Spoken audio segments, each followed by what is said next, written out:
Item 17, reserve policy. Mr. Hunstock. Thank you, Mayor. This reserve policy, as drafted, would create a reserve of 16% of total general fund expenditures as a reserve. This would call the reserve fund, the one reserve fund, the contingency reserve fund. It also creates in Section 5 what we just addressed through the budget amendment, the risk management reserve fund. It would set a target for that of an additional 2%. Just so you're aware, the 16% in the target in the contingency reserve fund would be just under $5.3 million, which is 16% of the general fund expenditure budget.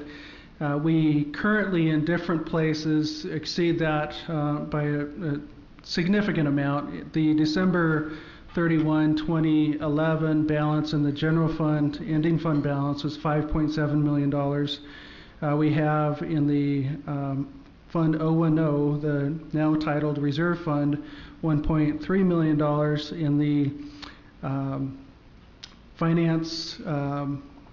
Emergency Financial Reserve Fund, $1.9 million, for a total of just under $9 million in reserves. Those three in total have generally been considered the city's reserve funds, and that 8.9, almost $9 million, represents 27% of the total general fund expenditure. So if the target is 16%, the total in those three different locations is 27%. What this policy would do is create one reserve fund, contingency reserve fund, with a target of 16%, then another one with a separate target of 2%. That 2% would be approximately $660,000 based on 2% of the total general fund expenditure. So in total, we'd be looking at $5.2 million, almost $5.3 million, and then another $660,000.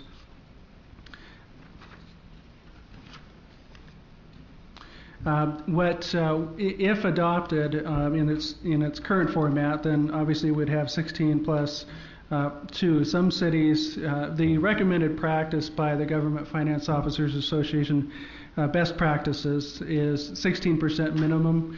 A lot of cities target anywhere from 16 to 20. They target a range, not one specific amount. So that certainly could be subject to discussion by the City Council. If again adopted in its current format, what we would do then is follow this up later with a budget amendment that would move the 1.9, move the 1.3 into the new contingency reserve fund.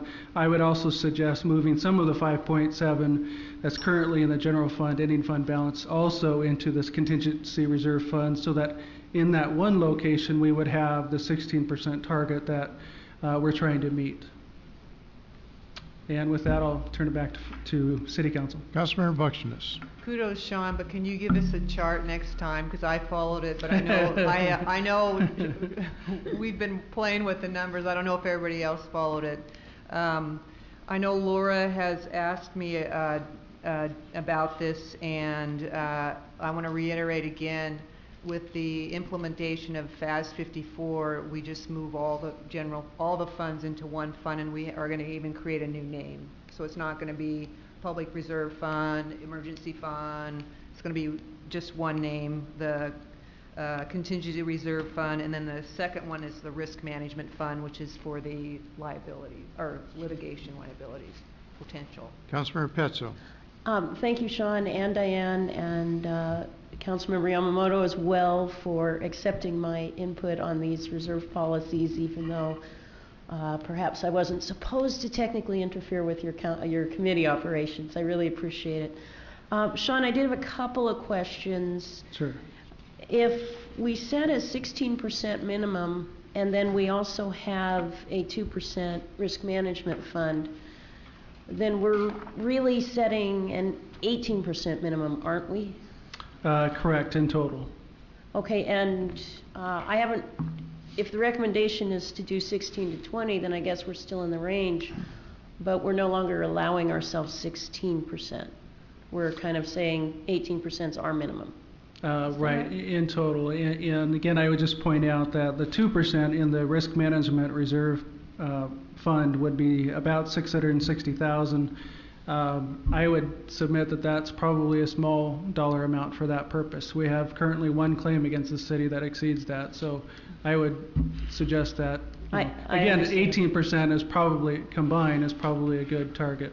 I do understand the present circumstances there, and I am wondering if in the future the circumstances change and we were to decide that we could in fact exist with 2% in the risk management reserve and only 14% as our other number, which would give us then the total of 16%. Do we have that ability to just talk about it and bring the change back through? Yeah, I mean, the policy could be brought forth for amendment to at any time? The City Council at any time, right? Okay, and then my last question then would be on the sustainability of this. As our general fund increases every year, that 16% number is going to increase every year. Have you worked out how much that annual increase will be and what our revenue source could be to feed this fund? That's a great question. This, as a separate fund containing cash, it would receive investment income. Now, guaranteed that at this time isn't a whole lot of money. I'd point out two other items. In Section 4.1, this does reference somewhat of an automatic, although it would be in the form of a budget amendment, increase to the fund in the case where we have expenditures that are less than budgeted and a surplus in the same year. For instance, in this last year, 2011, that 5% of that surplus would be transferred into the contingency reserve fund. And again, it wouldn't be automatic, it would be followed by a budget amendment, but that 5% in the case of the 2011 surplus would have been $39,000. In Section 4.2, it calls for a minimum of 5% sales tax on new construction. The theory there being that revenue source is more of a one-time item. It's obviously related to construction, and once the construction's done, that sales tax goes away. Hopefully you have some later to replace that, obviously. But that 5% would have, in 2011, generated another $31,000. So you can see between the two, we're talking about $70,000. So, and then again, that's on top of any investment income. So there would be some increase to the fund overall, if for no other reason than to inflation-proof the fund. If you have a catastrophic event now compared to 10 years from now, obviously that cost then is going to be a lot different than it is today. But I guess also to answer that question, if we get to a point where those sources are not increasing the fund to the extent that we would need to, then that would be another budgeted transfer, more than likely out of the general fund into the contingency reserve fund. And that would again be something that we would just review annually and subject to council discretion at that time? Okay, thank you so much and good work, everybody. Any other questions or comments? Is there a motion to approve the reserve policy? I move to approve. It's already out there. Yeah, I think there's a motion on the floor. It's already out there. There was already a motion on the floor? She did it. I second it. Okay. We're ready for a vote. All in favor, please say aye. Aye. Opposed? Carried unanimously.